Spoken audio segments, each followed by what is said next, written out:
Welcome to our weekly book club episode here at Homeschool Moms Unfiltered. I'm your host, Megan, and my amazing co-host is... Hi, I'm Amanda. All right, do not let the term book club throw you off. There was no homework assignment due in order to tune in and listen to this episode, we promise. And to take the pressure down another notch, we are a pretty slow-moving book club right now. This is so true. When we approve join requests for our Facebook community, we look at all of the other groups that people belong to. Side note, we vet memberships really hardcore to keep our group a kind, safe, secular, and progressive space. But in any event, I always see these people. There are a lot of members of this group called the Slow AF Running Club.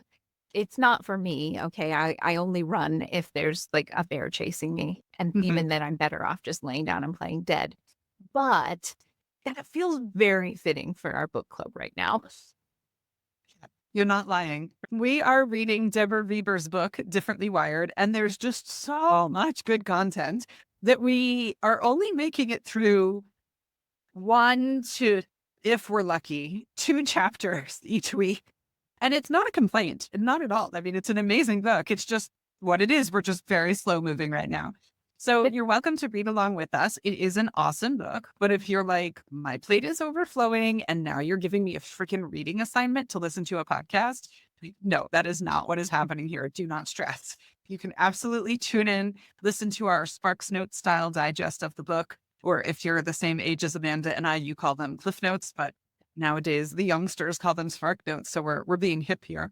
So you can listen while you're prepping dinner, folding laundry, driving to pick up your kids, whatever works. And you never once have to touch the book if that's not your jam. So do not feel any pressure. Yeah, totally. So Differently Wired is all about neurodivergence. And if you're not parenting a neurodiverse kiddo, you might be thinking like, I don't really need to stick around for this. But I do really recommend parents of neurotypical kids listen as well for a few different reasons. We're a progressive podcast.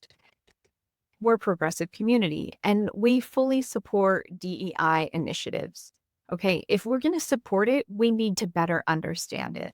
It is essential for neurotypical kids and the parents or caregivers of those kids to understand how neurodiverse kids tick in order to be able to create a more empathetic and inclusive world, whether we're trying to help our kids have an enjoyable play date or we're trying to be the understanding parental figure overseeing the play date. We need to understand.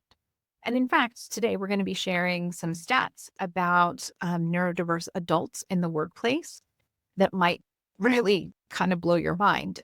And the reality is the neurotypical kids of today will someday be managers. They're going to work in HR. They're going to help hire employees. They're going to interview. And I think it's really important to level the playing field. So important to understand these general ideas and concepts and just have a really solid foundation there. Yeah, 100%. I totally agree. So let's dive in because as usual, we have way too many notes. And as such, today, our only goal is to get through chapter 3 in a timely manner. So chapter 3 is square pegs in round holes. Do you want to kick us off, Amanda?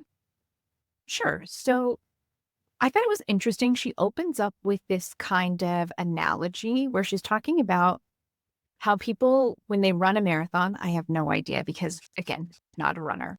But she talks about how around miles like 18 to 20, your body kind of hits a wall. I have been to support enough friends who are running marathons, and I'm like, yeah, that makes sense. And she talks about how something similar happens to parents of differently wired kiddos at some point in their journey.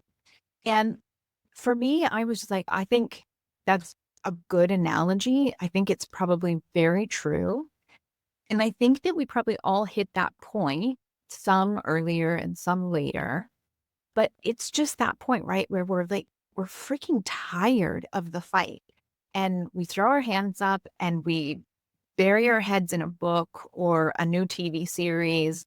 We sit on the couch and we eat chocolate or chips and dip, like whatever is your thing. And we're just like, I can't. Like, I can't. I'm No more emails, no more arguing, no more fight. I like, fine, whatever.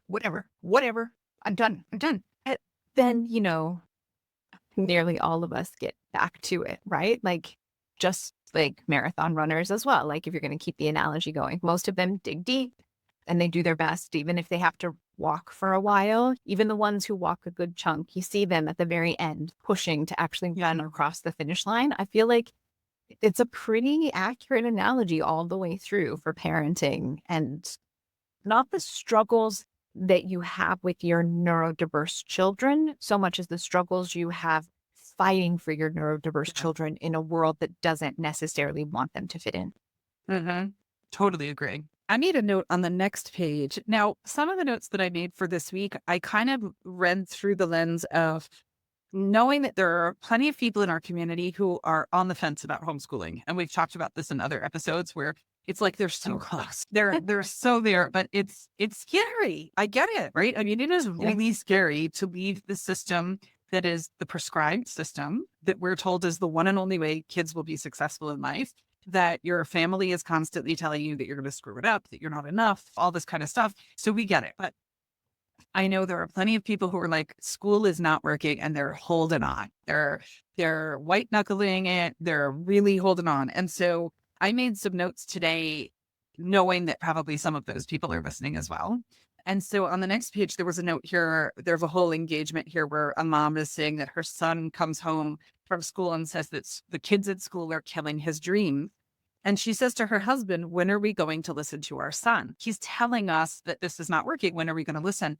And I just wanted to add to that. And I think we've talked about it before, way back in other episodes, that sometimes they're not going to tell you verbally, but they're going to tell you that they have headaches all the time, that they feel nauseous all the time. You're going to get calls from the school nurse that your kid is in the nurse's office all the time. And I've seen stuff where parents are so dismissive of that, not necessarily in circles we travel in, because it's just typically not the kind of parents that we interact with. But sometimes you see, like, you notice how they only ever have a headache on a school day. And it's like, yeah, because school is the thing that's causing the headache. It's stress or it's anxiety or it's the lighting in the classroom or it's the noise in the classroom or whatever it is. They're telling you something. So they might not necessarily verbally tell you that something's not working, but you can see it in your kids. You know it. So I get that it's scary. If you need somebody to help you take the plunge, come talk to us. But it's a plunge well worth it from two people who've done it. So, no bias here. Okay, then I had another note on 43, and I'm a Kindle reader for this book. So if my page numbers are off and you're reading along with us, please forgive me. But it's 43 for me.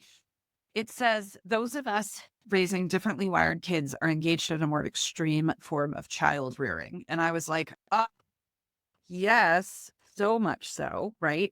I feel that completely. And then also she goes on a little bit later where she talks about the fact, she says it's a huge problem in disability circles. Parents talk to each other, but not to adults who share their children's disabilities. And that really does promote stigma and misunderstanding and all of the other stuff that we need to get rid of.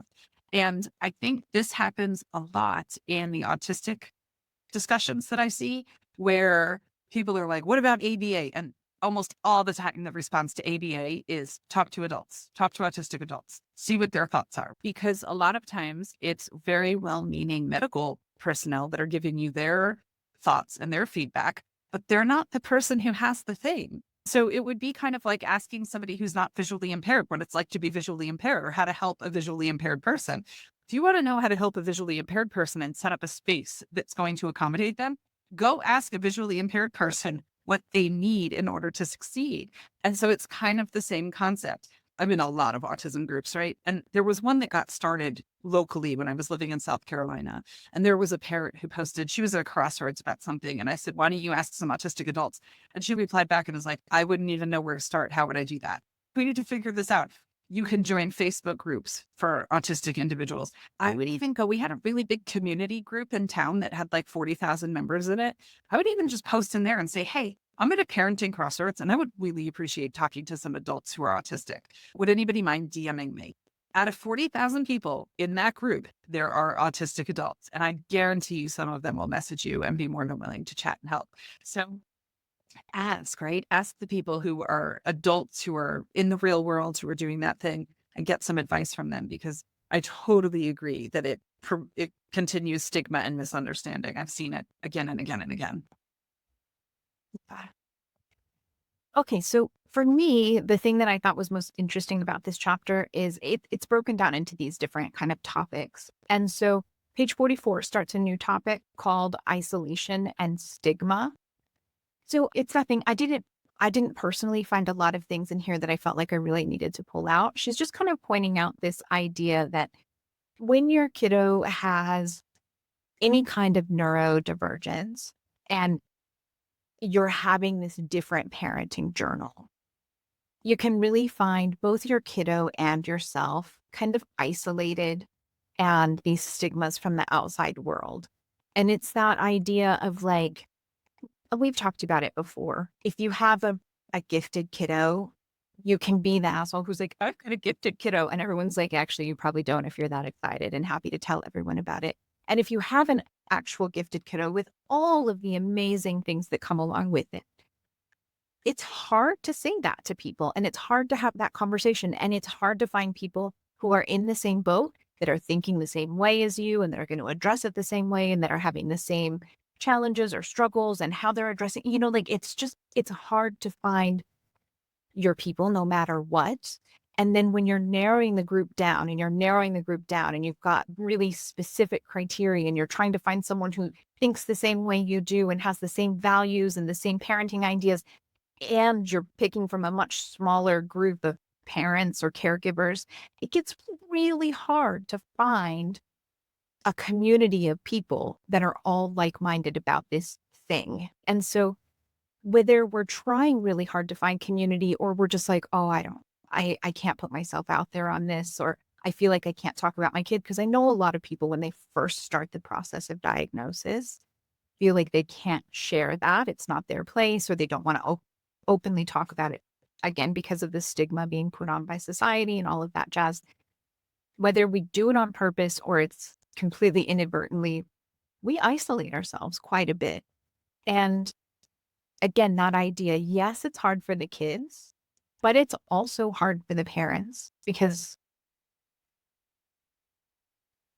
like we need community as well. And I feel like when things are hard is when you extra need community, but when it's extra hard to go out and get it, right? Mm. Extra hard to go out and develop it. So I thought it was a good point. So it was interesting because I highlighted the same section before I had read your notes. And I specifically highlighted this section here that says many of us experience the same sense of isolation, fear of judgment from others, and not knowing where we fit into our schools, neighborhoods, and communities. And as a result, we feel left out of the party, cut off from the cool parenting club. And I think it's that last part. I don't think I have felt that way. But at the same time, I've been homeschooling for so long. And I think that in general, in the world of homeschooling, there is a little bit more acceptance towards neurodivergence, quirkiness, a blend of everything, more so probably than in traditional education circles. But then part of me was also just kind of like, am I oblivious to the fact that I've been left out of the cool parenting club? Like maybe that's it, right? Like maybe I Yeah. have been this whole time and it just didn't bother me. I don't know. So it was interesting because what you said makes way more sense. Well, yeah. And I think for me, it resonated on a couple levels. The quote that you just read, the first part made me think of how many times have I been in the grocery store and there's a mom there with a kid who's having that grocery store meltdown. And there are all of these people who are judging her hardcore. And you Mm. hear the people who are like, why doesn't she just have better control of her kid? Like, she needs to take him outside and straighten him out or whatever. Or even the more well-intentioned who are just like, wow, what's going on there? And I'm thinking, what's going on there? That's a kid who either is neurodiverse and having some real sensory overload issues, or it's a kid with major trauma, also having sensory overload issues. And I want to go up and be like, you're doing fine. You're doing a great job. I know it doesn't feel like it right in this moment, but you're doing a great job. But I would guess that it's a really small percentage of people who have that feeling. And so for me, that's that stigma part Makes because sense. she's feeling awful about herself and she knows that all of those people around her are saying awful things about herself and she's going to internalize that. Kind of like in earlier this week in our podcast, we talked about how it doesn't matter if we know it's not true. When we hear those things when they're happening around us, we internalize whether we shouldn't a lot of times. And then the cool mom club part of it, I didn't necessarily feel that. But I have a couple of friends, and even beyond that, I do know that when we were foster parents, we had one foster love in particular who was a big biter and a hitter. And it definitely got to a point where we weren't necessarily welcome at some of the play dates that we had been going to on a regular basis. And they knew that we were foster loves and they were all supposed to be progressive and inclusive. But at the end of the day, they didn't want their kiddo bit. And I mean, it's that hard thing. Like, I understand that if it was my kiddo who was someone's chew toy, I wouldn't be particularly gung-ho about that either. But there's, so that like, Yeah, when that you makes remove sense. you remove yourself from the situation to protect your kid, but then you are on the outside of that group. Mhm. So I think that thought leads me to the next note that I have, which is on page 45 for me. And she talks about when you can't find your people in real life, you can find them online. You join these Mhm. very specific niche based groups. And so she talks about here sharing information and all of that and crying tears of gratitude for the virtual hugs and words of support that come streaming in. And so I just wanted to share for me 100% yes, right?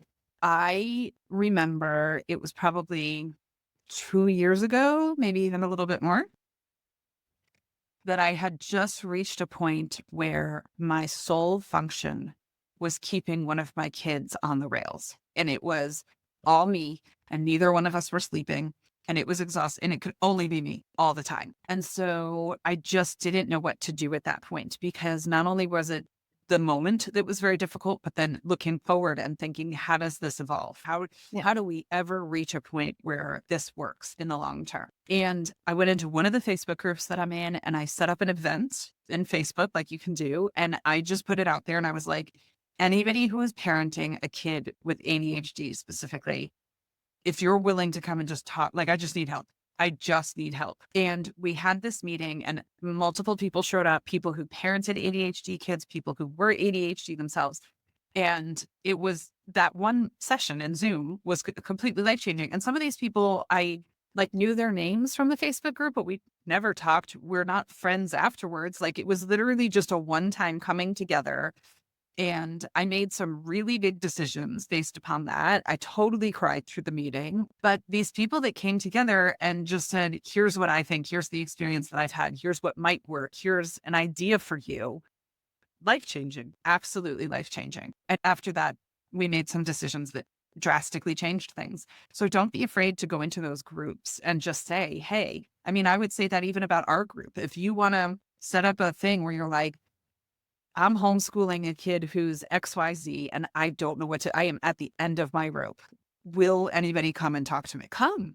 Let's do it. It doesn't have to necessarily be just Amanda and I. You can put out an open call to parents and say, can you help me? Because people get it. The people who are going through the same thing get it. And they showed up and they helped me.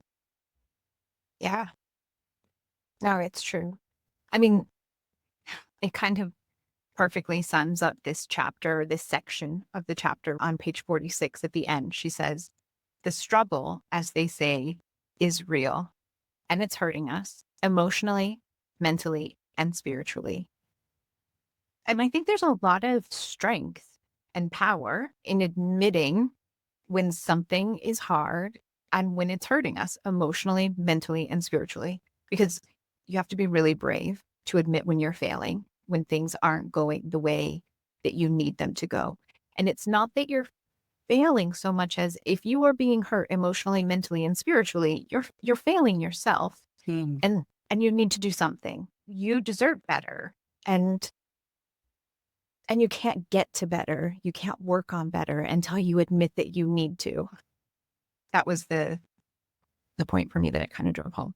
Mhm. All right. So I was going to say, I'm happier knows, but I'm not really sure. But next section, It doesn't get happier. it doesn't. Useful maybe, but not happier. So the next section is called behavioral challenges.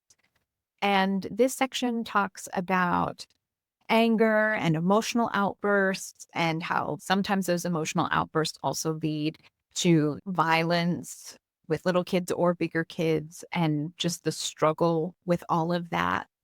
And generally, I thought it was pretty good. I was reading and I was like, okay, yeah, I'm picking up what she's putting down. There was one thing that I thought she really kind of downplayed that I was like, I don't know how I feel about that. And that was, she was talking about how when kids are overwhelmed or upset, especially for neurodiverse kids, a lot of times there's one of two reactions. They either become emotionally overwhelmed and they start crying, or they become emotionally overwhelmed and they have like an outburst.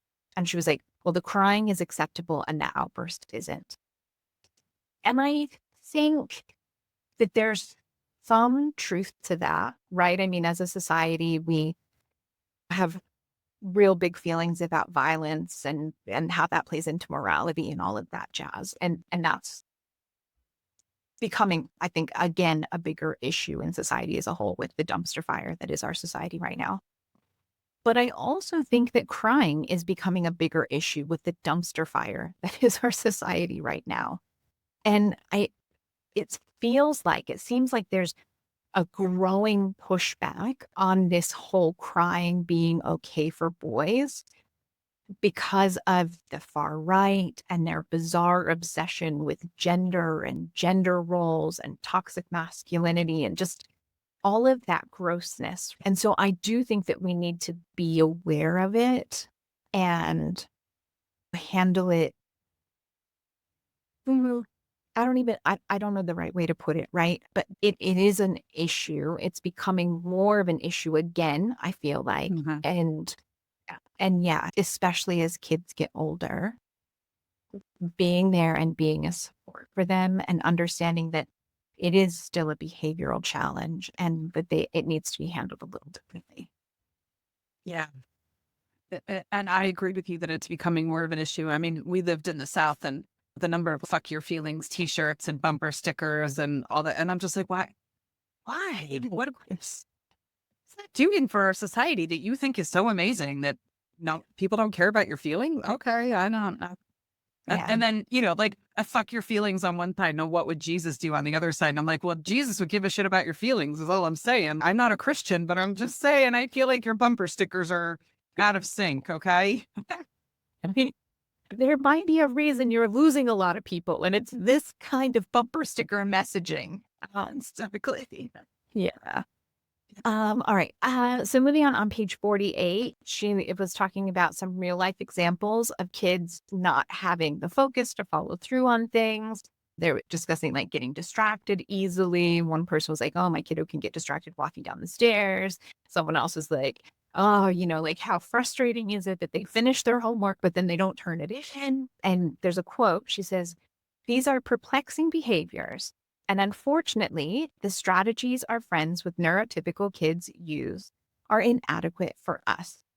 Parents of typical kids might threaten to take away an iPad to secure compliance or guide a child through the logical process of understanding how their behavior negatively affects others. But punishments are essentially penalizing a differently wired child for being who they are, and logical conversations that don't address what's at the root of the child's behavior won't yield results. And it's one of those things, I feel like I say this pretty often. I'm of two minds. I'm of two minds. Generally, I'm a big believer in discussion when things happen. This idea, like the difference between consequence and punishment, I think there's a pretty big difference between that. And I like natural consequences in general far more than I like arbitrary consequences and definitely arbitrary punishments. But I do see this sort of stuff way too often in parenting groups where parents, they aren't taking into consideration that their children are differently wired. And then they have these punishments that are just like super unnecessarily harsh. Of like, how would you feel if someone took something that's totally normal for you and was like, that is not okay. And I'm taking away your car keys for 2 weeks. So even though you're a grown up, and that has nothing to do with the fact that you burn dinner for the third night in a row. Yeah, I mean, I'm talked before. We talked about it in a parenting episode back in episode or season 1, where we talked about the fact that generally I like to do kind of comparison sentences where when I'm thinking about how I would treat my kids, I'm like, would I speak to my adult neighbor that way? Would I speak to a coworker that way? Would I incentivize an adult that way to get work done, like in the workplace? Would that be appropriate? And sometimes, of course, there's like a little translation for the fact that they're kids, but generally speaking, I treat them with the same level of respect that way. And so I tend to do the same thing when it comes to neurodivergence. And so it's the same thing like, would you get upset with, I used the analogy before about like visual impairment. Would you get upset with a child who had a clear diagnosis of medical visual impairment for breaking a glass while doing something or tripping over something and knocking it over and it breaks? Would you punish them for that? No, because they can't, there's a physical difference that's making it difficult for them. The same thing in my mind. And so having those analogies where I kind of compare neurodivergence to other medical conditions that are more widely recognized or accepted in some cases really helps kind of even that out for me sometimes if you're in a moment where you're like so frustrated. Yeah. Yeah, no, for sure. And we're talking about parenting. It's one of those things. Sometimes you're going to really mess it up. And it's Okay. okay. You know, you're a parent. You're going to mess it up. I like to joke, like I've got a therapy fund for whatever I've messed up and then like a college fund. But, you know, you can always try to do better and always come back and have the conversation that you wanted to have, even if it's a little late and it requires can we do a do-over there? Um, Yep. all right. So the next section was called, well, it's on page 49 and it's called Strain on the Family. First, she kind of talks about this idea, like if you have multiple children and the concerns about trying to protect sibling relationships or siblings feeling shortchanged because they always had to accommodate another sibling, whether that's true or not, right? Because sibling dynamics can be really complicated. Like you show me a sister who felt she always got it worse than her brother, and I bet you I can show you a brother who swears his sister got it better than he did, right? Like sibling dynamics are complicated. Then the second way she talks about with parenting partners, right? So I think this is true for lots of caregivers, that thing where like either you're just totally tapped out, or whether it's touched out or mentally exhausted from managing some big meltdown or whatever happened, and you just have nothing left for your partner at the end of the day. You're there. I got nothing for you. Like I'm gonna go hibernate and try to prepare for tomorrow, because tomorrow, no guarantee it's gonna be better. And I need all of my energy. And I can't do you right now in any way, shape, or form. I'm not doing you. Well, I feel like too, it can be that, and then also resentment towards that person that they're not helping the way you're hoping that they'll help, or they're not understanding the circumstance accurately. I mean, how many times do we see people talk about the fact that they see these meltdowns as sensory issues or whatever the case might be, and their partner just sees it as this kid is unruly and needs more discipline. And so Right. I feel like too, that can create strain where you're not even on the same page. In my household, I've explained to my husband 7,452 times that if you are going to tell kiddo number 3 that something's happening later today, you have to say, we should be able to go around 4. I have a couple of phone calls, so if it's not 4 o'clock, it'll be just after. And after telling him that many times, he'll still say, we're going at 4. And by 4:01, kiddo's already starting a meltdown because you said 4. And I'm like, I can't explain to you anymore that you can't do that. And I don't understand why you can't realize that you can't do that. And so it builds up issues where it's like, oh my gosh, because guess who gets to step in and fix the meltdown when it happens? Oh, that'd be me. Thank you very much. You fucking tell the kid it'll be sometime after 4 and none of it's happening, right? But no, we don't do that. So anyway. Well, yeah. And the problem with that is that it's a cycle, right? Because the kid will expect their safety net parent or caregiver, the one that's most often there and most likely to understand, to be able to be the one to help them through that situation, right? To help them through the meltdown, to help them get back on track. And so then, of course, the safety net caregiver parent is going to be there and do that. But then that means that the next time this happens, the other person or one of the other people in your family, you know, they feel like, well, I can't handle it. I need the safety net parent to come in and take care of it. And so then the safety net caregiver comes in and they handle the situation, they get things back on track. And then the kid now, like, and it's just this like never ending cycle that just perpetuates itself more and more, and it becomes more deeply ingrained, which then again feeds into that, like, just so many complicated feelings for the parental units in that situation, whatever kind of grown up is doing the parenting there. Yeah. I mean, we just had that. I was just getting ready to buy tickets for a Formula One event. And my husband was like, oh, are you coming? I mean, I enjoy Formula One, but it's not my jam. It's not like him and my boys and stuff like that. And I was like, I'm going to send this kiddo with you to an environment that's loud and crowded and hot and not be there. I'm like, I'm not going for the Formula One event, pal. The ticket is for the kiddo, is to be there to pick up the pieces.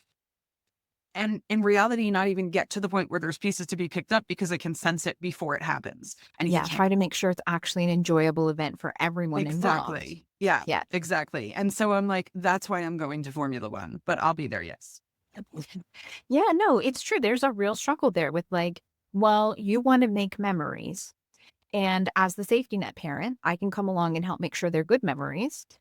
Or I can take some time for myself and enjoy self-care. And you'll have bad memories to work with, which is not what you want. But it just it puts you in a really challenging position. And I'm sure it also makes the other caregiver also feel pretty shitty about the general situation of like, oh, well, they don't trust me, or all of these kind of feelings, when in reality, you're just trying to make sure that it's good for everyone. And just because you can foresee the writing on the wall and they can't foresee the writing on the wall doesn't change the writing on the wall. No. Okay, so in this section, the kind of third way that she defines this is this idea that extended family can often be a bit judgmental and offer more judgment than help, even when it's well-intentioned. And that means that in these early days, especially, we're avoiding them at a time when we really need a village to help with this whole parenting thing.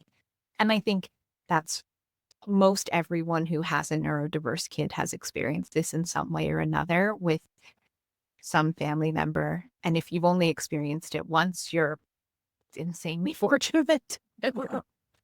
Yeah. You're a unicorn. Congratulations. I have absolutely had, I remember a visit in particular, and what it takes to get my kiddo to eat is no small thing. And when you have a kiddo with ARFID, which is food restriction, there isn't the option to be like, eventually they'll get hungry enough to eat. They will starve, right? They will not eat. And so, yes, you do have to do back handstands to get your kid to eat and make sure that the stars are all aligned and the brand is perfect and the temperature is right and the texture is right and all that kind of stuff. And I so clearly remember being like, if you would stop doing all that, he'll eat. And I'm like, no, he fucking won't. So, do you know how much food therapy we've done?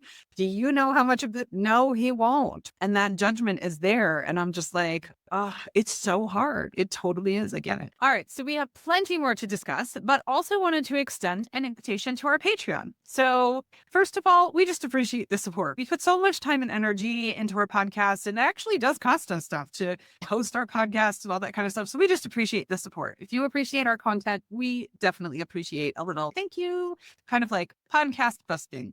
And also, I think there's kind of this trend right now where, I mean, we're seeing media censorship in the United States and stuff like that. If there are people that are putting out content that you're appreciating, geez, do we have to support that right now? Because the crackdown is happening, right? It's not good. So we offer different levels of support, everything from just a $5 a month, like, thanks for the podcast. I learned a lot. It's awesome. You two are fun, whatever the case might be.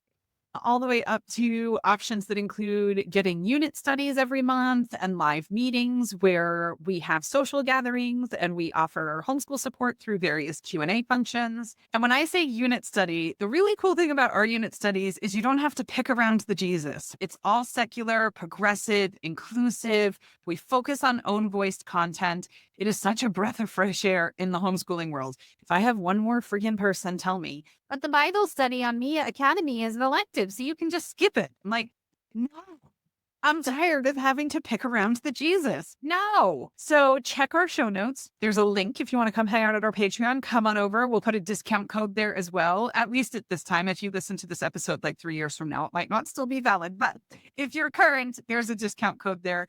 And hey, if you listen to this episode when it launches, which we always get like a big spike when it launches, our grown-up gathering, which is our social gathering, is next week. So come join us. Come hang out with us. We'd love to meet you. All right. So back to book club. We're doing pretty good this week, chugging along. I mean, granted, we've only got one chapter to cover because we set our limitations well, but we're doing pretty good. No, right. And it was like mid-reading this chapter, and I sent Meagan a message and was like, we're really only going to cover one chapter this week. There's no way we're going to get the 2 in that we were hoping. So the next section is called Lack of Choice. I'm going to be honest, this first page on page 51, Lack of Choice, has like all the comments for me. I was like, oh my gosh, okay. So she has a quote that says, quote, "One of our primary jobs as parents is making choices about everything from diet and clothing to schooling and beyond." And then it kind of goes on, but it picked up with, because most every child-related decision parents raising differently wired kids make requires just a little more consideration. And for me, I was like, oh my gosh, like, yeah, clothing becomes, does it have tags in it? Can I easily cut them out without it being obvious? Are the seams finished well? Is it 100% cotton? Are the pants loose enough, but then they still stay up without the funky buttons on the extra fabric on the inside? Or how do you find the exact same pair of slip-on shoes when they move from one section of the store up to the next section of the store? And why do they always decide that they won't wear anything except X once X is sold out everywhere? Or how do I get enough nutrients into them when they won't eat meat or when they only eat white foods? Like, the list just goes on and on. So it's funny because when I saw your notes on this section, I read the same book you did, and most of that stuff didn't even occur to me because it's become so second nature in so many cases that I'd forget that this isn't how everyone lives their lives, right? I mean, and so when I saw your notes, I was like, oh yeah, that is a thing. Like, I just bought a blanket the other day for my kiddos and had to go into the Fiverr content and check all the stuff. Oh yeah, other people, not everyone lives this way. Shocking information. Yeah.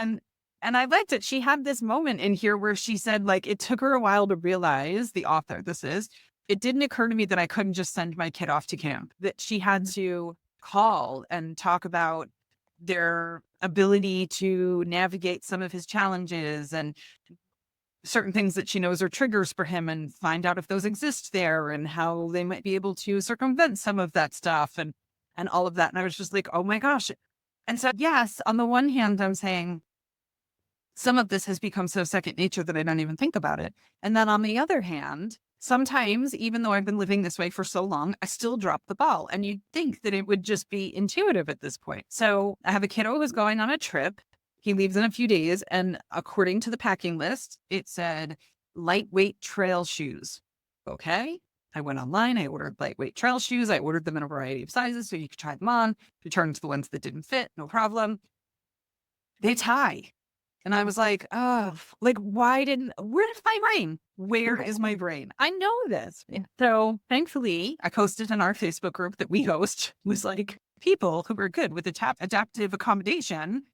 I need a recommendation for shoelaces that stay put, like the kind where you replace the tying shoelace with the other. We did it. It's all good.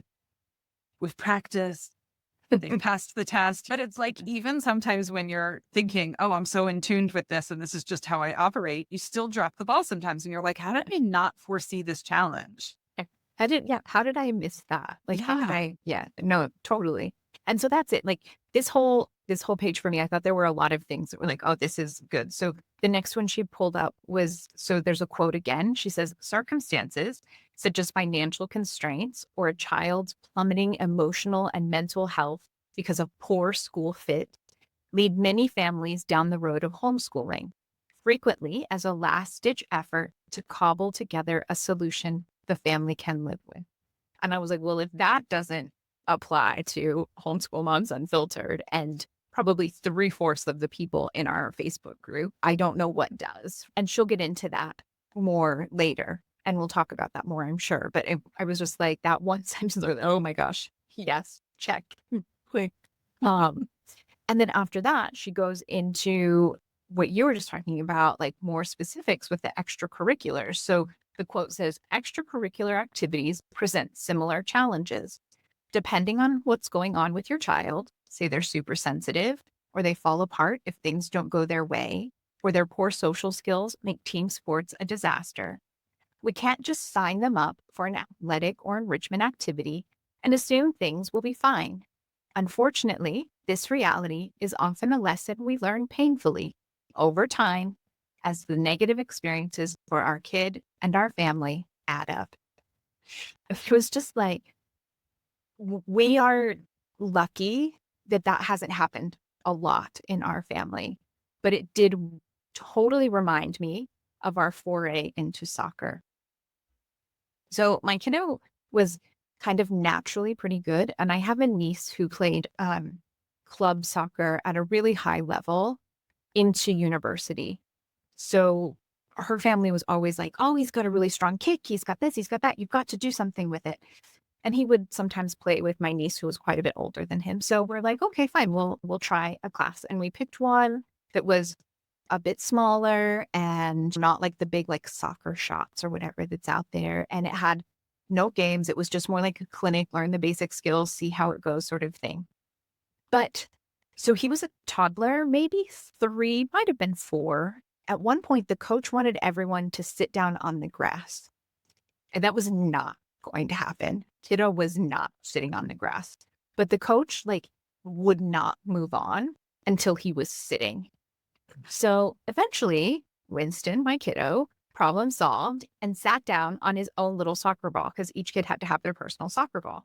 And I love that he problem solved. Good for him. yeah, right. We were sitting quite far away. It was one of those things. It was only 45 minutes or something. So most of the parents were there and keeping an eye, but we were not actually part of the lesson.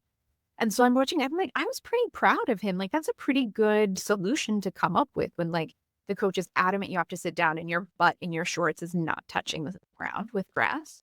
But it was not sufficient. The coach was still not having it. And in the middle of this class, it becomes this huge power struggle. And also, not surprisingly, the end of our foray into soccer. But it's that thing when you have these moments and when someone else outside is like, no, it has to be this way. And it didn't need to end that way. It didn't need to be a big, why won't you put your butt on the grass? It just didn't. And but that's what it became. And it ruined something that could have been fun. I mean, I'm not going to lie. I'm not sad that I don't have to go to soccer every weekend. I don't really want to be a sports mom, but it just didn't have to end that way. Do you know, I told my third kid that they didn't have soccer when he was little because he asked about it. And we lived in Miami. Do you know how much soccer is in Miami? I'm married to a South American. Hello. And he was like, I think I would like to try that. I had friends and family who did the soccer mom thing. No, it takes over your entire life. It was not a thing that I'm like, no. And so I was like, I don't think they have it this session. Just have to not drive past the soccer fields on the way to the library. We have to go the other way. No. And it's 7,000 degrees outside and I'm as white as a sheet of paper and covered in freckles. And I'm not sitting on the bleachers and getting skin cancer. Will you kick a ball? It's not happening. And so no, didn't happen. He found other hobbies. They're great. And they're indoors. Mother of the year. All right. So that brings us to the next section. The next section is on page 53 and it's called financial strain. And I will say we are planning on doing an entire episode on the realities of homeschooling and the privilege that is very often involved. But this book points out that financial strain is real. It's real. It's true from one parent working fewer or no hours to sometimes having to pay for a babysitter or a mother's helper to be able to come in and make homeschooling work while you're also working a full-time job that actually keeps your health insurance or helps pay your bills or whatever that may look like. And then there's paying for all of the therapies, whether it's OT or it's actual mental health therapy and counseling.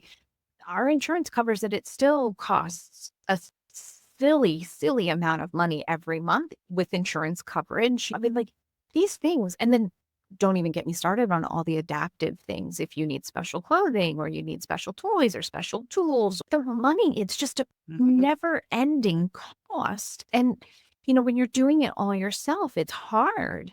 Mhm.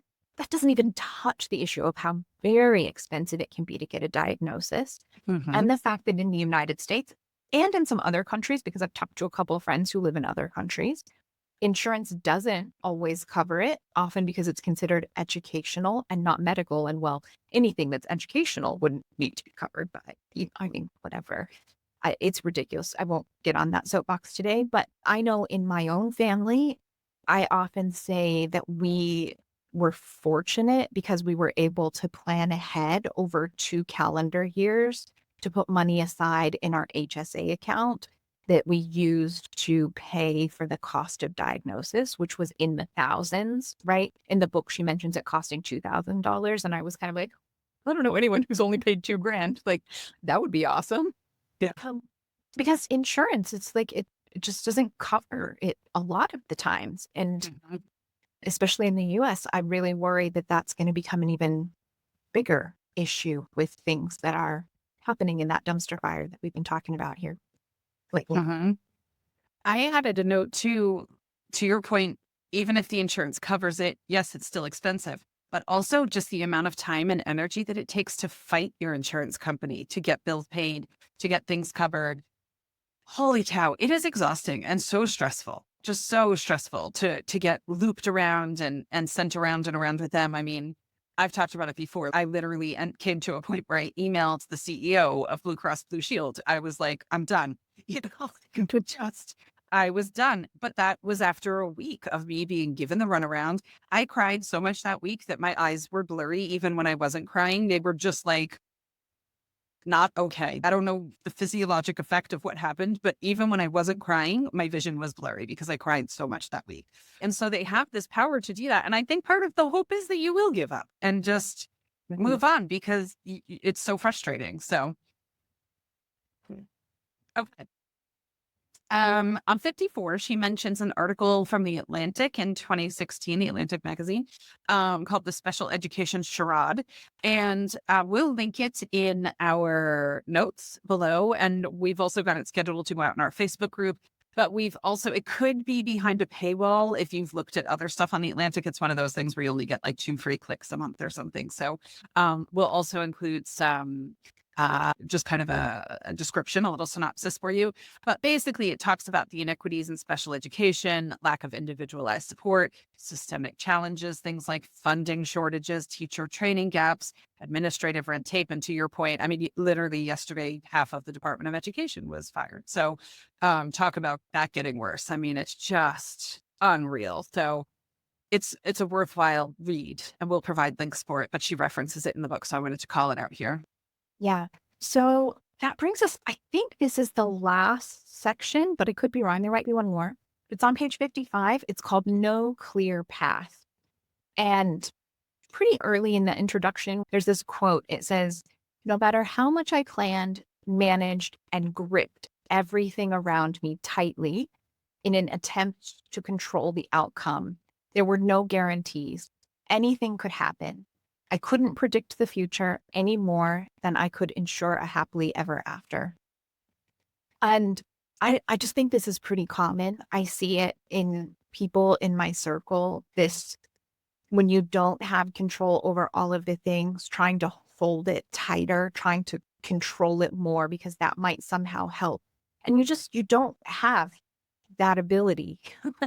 There are so many things outside of your control. And this level of letting go is really hard for a lot of people. And I think that becomes especially challenging if you're in this kind of parenting journey.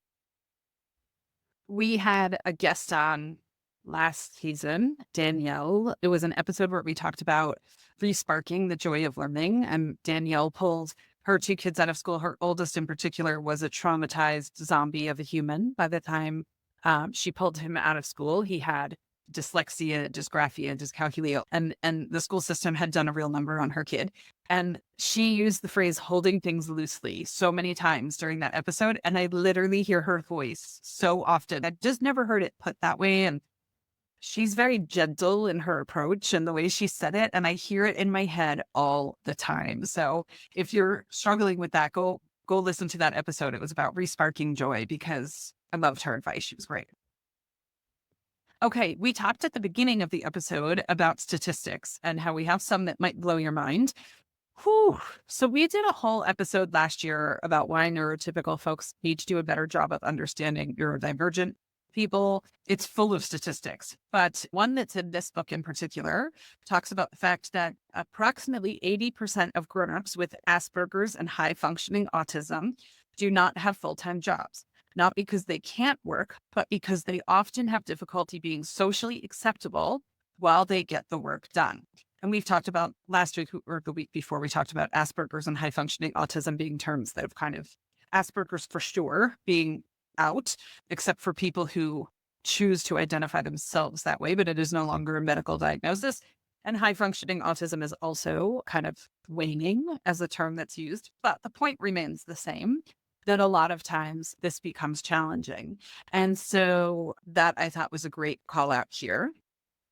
And to my knowledge, Steve Jobs never shared a diagnosis about himself, but there's a story that I love. He got fired. He used to work at Atari back in the day, joystick, Frogger, and at first he was put on night shift to kind of minimize his interaction with other humans, and then finally just fired because he wouldn't shower and he'd walk around barefoot in the office, and he was just socially on a different wavelength than everyone else. And so I've never met Steve Jobs. It's not my place to diagnose him, but there's probably some wiring going on in there, right? There's probably something going on.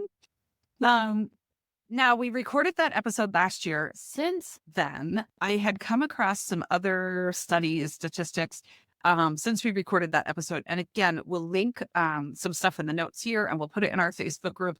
But I had come across some really interesting studies that were conducted in the UK that showed how many people who were incarcerated in the UK were diagnosed with ADHD. So it says an estimated 25% of prisoners have ADHD. This is a 5 to 10-fold prevalence increase compared to the general population rate. However, ADHD remains critically underdiagnosed in prisons. So that number is actually probably higher. Research suggests that 1 in 4 prisoners in Britain are believed to have attention deficit hyperactivity disorder. Evidence shows that ADHD is linked to an increase in early age criminality and an increased likelihood of reoffending. And I thought it does make sense. There's impulse control and things like that that are linked with ADHD. And that is some scary freaking shit when you are parenting ADHD kids. And I think ADHD boys more so. And on top of that, as I'm as white as a sheet of paper, but I am parenting a brown child, male, ADHD. And that is a profiling disaster waiting to happen. Oof, crap that game. So those numbers blew my mind for sure when I read them. It scared me. I'll say that much. Yeah.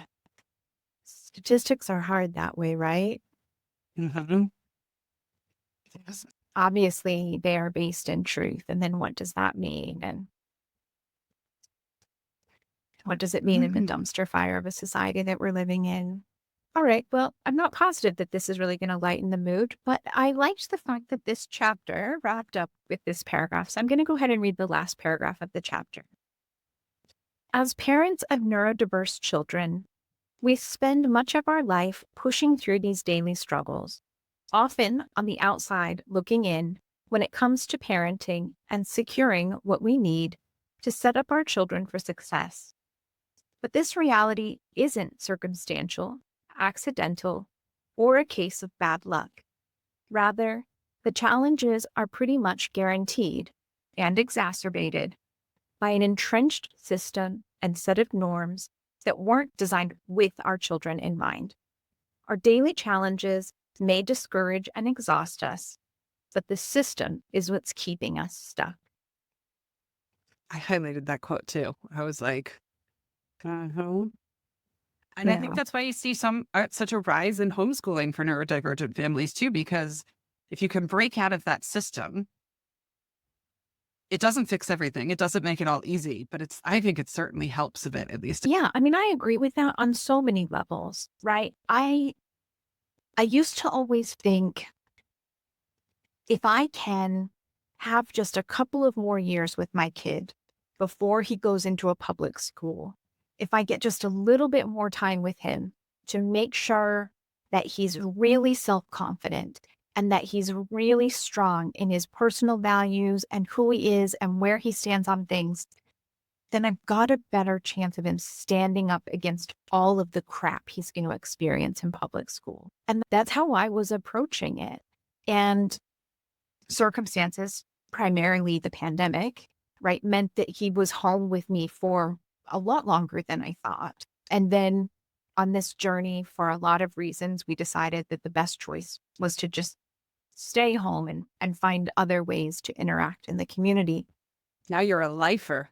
I am. But, it's that thing. How sad is it that we're trying to prepare our kids to be able to stand up against this wave of crap that's going to come at them in public school?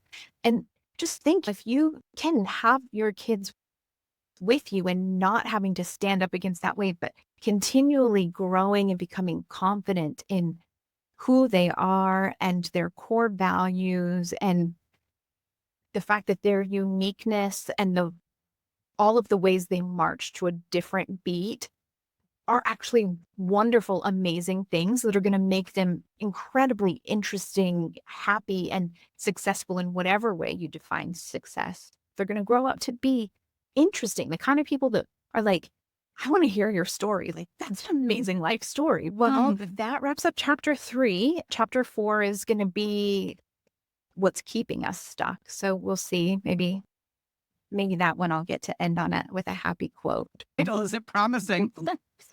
Not. All right. So we are winding down for the week. But before we go, we wanted to let you know that we have a new store on Teachers Pay Teachers. If your ears perked up at the mention of unit studies earlier, but you weren't feeling the urge to join our Patreon, you can buy them a la carte at Teachers Pay Teachers. Okay, so it's one of those things. We want to encourage people to follow along and join us and stay with us. And so if you want to do Patreon, you can get the unit studies for $7 a month. You get the unit study. But if there's one or two specific ones, maybe you're studying World War II and you really want the unit study on Japanese internment camps, you can go on Teachers Pay Teachers, and for $10, it's yours. You get that one single unit study. Go for it.